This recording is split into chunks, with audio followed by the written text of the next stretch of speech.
ಕರ್ನಾಟಕದ ಸ್ಪರ್ಧಾರ್ಥಿಗಳಿಗೆ ನಮಸ್ಕಾರಗಳು. ನಾವು ಈ ವಿಡಿಯೋದಲ್ಲಿ ಆಗಸ್ಟ್ 17ರ ಪ್ರತಿದಿನದ ಪ್ರಚಲಿತ ವಿದ್ಯಮಾನಗಳನ್ನು ಡಿಸ್ಕಸ್ ಮಾಡೋಣ.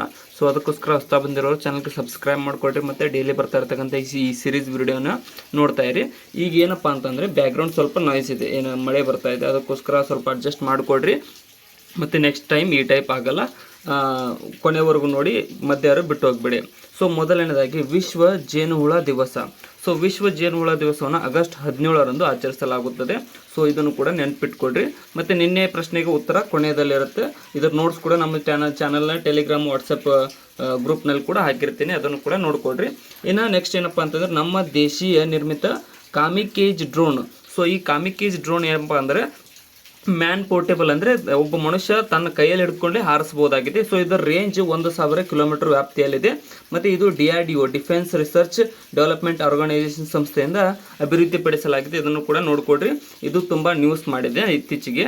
ನೆಕ್ಸ್ಟ್ ಇನ್ನು ರಾಷ್ಟ್ರೀಯ ಸಾಂಸ್ಥಿಕ ಶ್ರೇಯಾಂಕ, ಅಂದರೆ ವಿಶ್ವವಿದ್ಯಾಲಯಗಳ ಶ್ರೇಯಾಂಕ ಬಂತು. ಸೊ ಅದರಲ್ಲಿ ಇತ್ತೀಚೆಗೆ ರಾಷ್ಟ್ರೀಯ ಸಾಂಸ್ಥಿಕ ಚೌಕಟ್ಟನ್ನು NIRF ಅಂತ ಕರಿತೀವಲ್ಲ, ಸಂಪನ್ಮೂಲ ಅಭಿವೃದ್ಧಿ ಸಚಿವಾಲಯ ಬಿಡುಗಡೆ ಮಾಡಿದ್ದು, ಶ್ರೇಯಾಂಕದಲ್ಲಿ ಒಟ್ಟಾರೆ ವಿಭಾಗದಲ್ಲಿ IIT ಮದ್ರಾಸ್ ಫಸ್ಟ್ ರ್ಯಾಂಕ್ ಇದೆ, IIT ಮದ್ರಾಸ್ ಫಸ್ಟ್ ಇದೆ.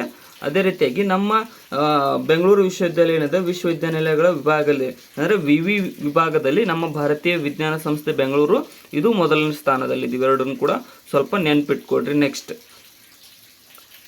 KS date fix, hall ticket ಬಿಟ್ಟಿದ್ದಾರೆ. ಸೊ ನಿಮ್ಮ ಸೆಂಟರ್ಗಳು ಎಲ್ಲಿ ಬರ್ತಾವಂತ ಅದನ್ನು ಕೂಡ ನೋಡ್ಕೊಡ್ರಿ. ಇನ್ನು ನೆಕ್ಸ್ಟ್ ಏನಪ್ಪ ಅಂದ್ರೆ ಗೌರವ ಮಿಸೈಲ್. ಸೊ ಈ ಗೌರವ ಮಿಸೈಲನ್ನು ಇತ್ತೀಚೆಗೆ DRDO ಅಭಿವೃದ್ಧಿಪಡಿಸಿದೆ. ಮತ್ತು ಇದು ಒಡಿಶಾದ ಕರಾವಳಿಯಲ್ಲಿ ಗೌರವ ಎಂಬ ಲಾಂಗ್ ರೇಂಜ್ ಗೈಡ್ ಬಾಂಬನ್ನು ಯಶಸ್ವಿಯಾಗಿ ಪರೀಕ್ಷಿಸಲಾಗಿದೆ. ಸೊ ಇತ್ತೀಚೆಗೆ ಇದರ ಟೆಸ್ಟ್ ಕೂಡ ನಡೆದಿದೆ. ನೆಕ್ಸ್ಟ್ ನೋಡಿ, ನಮ್ಮ ಕರ್ನಾಟಕ ಸರ್ಕಾರ ಏನಪ್ಪ ಅಂತಂದರೆ ಯಾವ ರೀತಿಯಾಗಿ ಗೃಹಲಕ್ಷ್ಮಿ, ಗೃಹ ಜ್ಯೋತಿ ಎಲ್ಲ ಸ್ಕೀಮ್ ತಂದಿದ್ದು, ಅದೇ ರೀತಿ ನೆಕ್ಸ್ಟ್ ಟೈಮ್ ಏನಪ್ಪ ಅಂತಂದರೆ ಇನ್ನು ಒಂದು ತಿಂಗಳಲ್ಲಿ ಈ ಒಂದು ಗೃಹ ಆರೋಗ್ಯ ಯೋಜನಾ ಆಯೋಗವನ್ನು ನೇಮಿಸಲಿದೆ. ಏನಂತಂದ್ರೆ ಮನೆ ಬಾಗಿಲಿಗೆ ಆರೋಗ್ಯ ಚಿಕಿತ್ಸೆ ತಪಾಸಣೆಯನ್ನು ಕರ್ನಾಟಕ ಸರ್ಕಾರ ಪ್ರಾರಂಭಿಸಲಿದೆ. ಅಂದರೆ ಯಾವುದೇ ಒಬ್ಬ ವ್ಯಕ್ತಿಗೆ ಮನೆ ಬಾಗಿಲಿಗೆ ಹೋಗಿ ಆರೋಗ್ಯ ಚಿಕಿತ್ಸೆಯನ್ನು ನಡೆಸಲು ಈ ಒಂದು ಕರ್ನಾಟಕ ಹೊಸ ಸ್ಕೀಮನ್ನು ಸ್ಟಾರ್ಟ್ ಮಾಡಿದೆ. ಇದು ಗೃಹ ಆರೋಗ್ಯ ಯೋಜನೆ ಅಂತ ಇದನ್ನು ಕೂಡ ಸುದ್ದಿ ಮಾಡಿದೆ.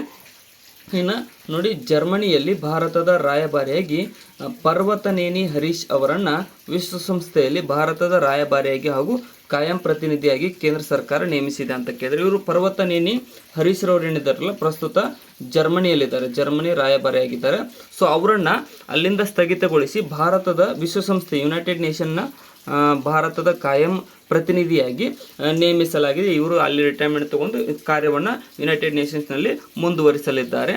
ನೆಕ್ಸ್ಟ್ ಏನಪ್ಪ ಅಂತಂದರೆ ವಿಶ್ವದ ಅತಿ ಹಳೆಯ ಕ್ಯಾಲೆಂಡರನ್ನು ಟರ್ಕಿ ರಾಷ್ಟ್ರದಲ್ಲಿ ಇತ್ತೀಚೆಗೆ ಪತ್ತೆ ಹಚ್ಚಲಾಗಿದೆ. ಸೊ ಇದು ವಿಶ್ವದ ಅತಿ ಹಳೆಯ ಕ್ಯಾಲೆಂಡರ್ ಯಾವ ರೀತಿ ವರ್ಕ್ ಆಗ್ತಿತ್ತು ಅಂದರೆ ಸೂರ್ಯನ ಕಿರಣದ ಮೂಲಕ ಇದು ವರ್ಕ್ ಆಗ್ತಿತ್ತು. ಸೊ ಅದಕ್ಕೋಸ್ಕರ ಇದು ಸುದ್ದಿ ಮಾಡಿದೆ. 13,000 ವರ್ಷಗಳಷ್ಟು ಹಳೆಯದಾದ ಒಂದು ಕ್ಯಾಲೆಂಡರ್ ಆಗಿದೆ. ಇದು ಟರ್ಕಿ ಅಂತ ಅದು ಕರಿತೀವಿ, ಟರ್ಕಿ ಅಥವಾ ಟರ್ಕಿ ದೇಶದಲ್ಲಿ ಪತ್ತೆ ಹಚ್ಚಲಾಗಿದೆ. ನೆಕ್ಸ್ಟ್ ಭಾರತದ 2ನೇ ಸ್ವದೇಶಿ ನಿರ್ಮಿತ ಪರಮಾಣು ಚಾಲಿತ ಸಬ್ಮರೀನ್ INS ಅರಿಘಾತ್ ಅನ್ನು ವಿಶಾಖಪಟ್ಟಣಂನಲ್ಲಿ ಅಭಿವೃದ್ಧಿಪಡಿಸಲಾಗಿದೆ. ಸೊ ಈ ಒಂದು ಪರಮಾಣು ಚಾಲಿತ ಸಬ್ಮರೀನ್ ನಮ್ಮ ದೇಶದಲ್ಲಿ ಇದು ಎರಡನೇದು. ಸೊ ಎರಡನೇದು, ಸೆಕೆಂಡ್, ಫಸ್ಟ್ ಏನಪ್ಪ ಅಂತಂದರೆ INS ಅರಿಹಂತ್ ಅನ್ನುವಂಥದ್ದು ಪ್ರಾರಂಭಿಸಲಾಗಿತ್ತು ಮೊದಲಿಗೆ. ಸೊ ಎರಡನೇದನ್ನು ಇತ್ತೀಚೆಗೆ ಚಾಲಿತ ವಿಶಾಖಪಟ್ಟಣಂದಲ್ಲಿ ಪ್ರಾರಂಭಿಸಲಾಗುತ್ತಿದೆ, ಒಡಿಶಾಲ ವಿಶಾಖಪಟ್ಟಣಂ. ನೆಕ್ಸ್ಟ್ ಇನ್ನು ಅಮೆರಿಕಾಗೆ ಭಾರತದ ನೂತನ ರಾಯಭಾರಿಯಾಗಿ ವಿನಯ್ ಮೋಹನ್ ಕ್ವಾತ್ರಾ ಅವರನ್ನು ನೇಮಿಸಲಾಗಿದೆ. ಇವರು ಕೂಡ ಸುದ್ದಿ ಮಾಡಿದ್ದಾರೆ, ಅದಕ್ಕೋಸ್ಕರ ಇದನ್ನು ಕೂಡ ನೆನ್ಪಿಟ್ಕೊಡ್ರಿ. ನೆಕ್ಸ್ಟ್ ಕೇಂದ್ರ ಸರ್ಕಾರವು ಪ್ರಧಾನಮಂತ್ರಿ ಸೂರ್ಯಘರ್ ಉಚಿತ ವಿದ್ಯುತ್ ಯೋಜನೆಯ ಅಡಿಯಲ್ಲಿ ಮಾಡೆಲ್ ಸೋಲಾರ್ ವಿಲೇಜ್ಗಳನ್ನು ಅಭಿವೃದ್ಧಿಪಡಿಸಲಾಗುತ್ತದೆ. ಸೊ ಡೈರೆಕ್ಟ್ ಎಕ್ಸಾಮ್ದಲ್ಲಿ ಕೇಳ್ಬೋದು, ಈ ಒಂದು ಪ್ರಧಾನಮಂತ್ರಿ ಸೂರ್ಯಘರ್ ಉಚಿತ ವಿದ್ಯುತ್ ಯೋಜನೆ ಯಾವ ಅಡಿಯಲ್ಲಿ ಬರುತ್ತದೆ ಅಂತ ಕೂಡ ಕೇಳ್ಬೋದು, ಅಥವಾ ಈ ಒಂದು ಮಾಡೆಲ್ ಸೋಲಾರ್ ವಿಲೇಜ್ ಯಾವ ಯೋಜನೆ ಅಡಿಯಲ್ಲಿ ಬರುತ್ತದೆ ಅಂತ ಕೂಡ ಕೇಳ್ಬೋದು. ಕರೆಕ್ಟಾಗಿ ತಿಳಿದುಕೊಡ್ರಿ. ನೆಕ್ಸ್ಟ್ ನೋಡೋದಾದರೆ ಇತ್ತೀಚೆಗೆ 70ನೇ ಫಿಲ್ಮ್ಫೇರ್ ಫೆಸ್ಟಿವಲ್ ನಡೀತು. ಸೊ 70ನೇ ರಾಷ್ಟ್ರೀಯ ಚಲನಚಿತ್ರ ಪ್ರಶಸ್ತಿಯನ್ನು ಘೋಷಣೆ ಮಾಡಲಾಗಿದೆ. ಅದರಲ್ಲಿ ನೋಡಿ ಅತ್ಯುತ್ತಮ ನಿರ್ದೇಶಕ ಅಂತ ಸೂರಜ್ ಬರ್ಜತ್ ರವರಿಗೆ ಉಂಚೈ ಚಿತ್ರಕ್ಕೆ ನೀಡಲಾಗಿದೆ. ಇನ್ನು ಅತ್ಯುತ್ತಮ ಚಲನಚಿತ್ರ ಅಂತ ಅಟ್ಟಂ ಚಲನಚಿತ್ರ ಮಲಯಾಳಂ ಚಲನಚಿತ್ರಕ್ಕೆ ನೀಡಲಾಗಿದೆ. ಸೊ ಕಾಂತಾರಕ್ಕೆ ದೊರಕುತ್ತೆ ಅನ್ಕೊಂಡಿದ್ವಿ, ಬಟ್ ಅಟ್ಟಂ ಚಿತ್ರಕ್ಕೆ ನೀಡಿದ್ದಾರೆ. ಇನ್ನು ಅತ್ಯುತ್ತಮ ನಟ ಅಂತ ರಿಷಬ್ ಶೆಟ್ಟಿ ಕಾಂತಾರ ಚಿತ್ರದ ಆಕ್ಟರ್ಗೆ ನೀಡಲಾಗಿದೆ. ಅತ್ಯುತ್ತಮ ಕನ್ನಡ ಚಿತ್ರ ಅಂತ KGF 2 ಆಗಿ ಪ್ರಶಸ್ತಿಯನ್ನು ನೀಡಲಾಗಿದೆ.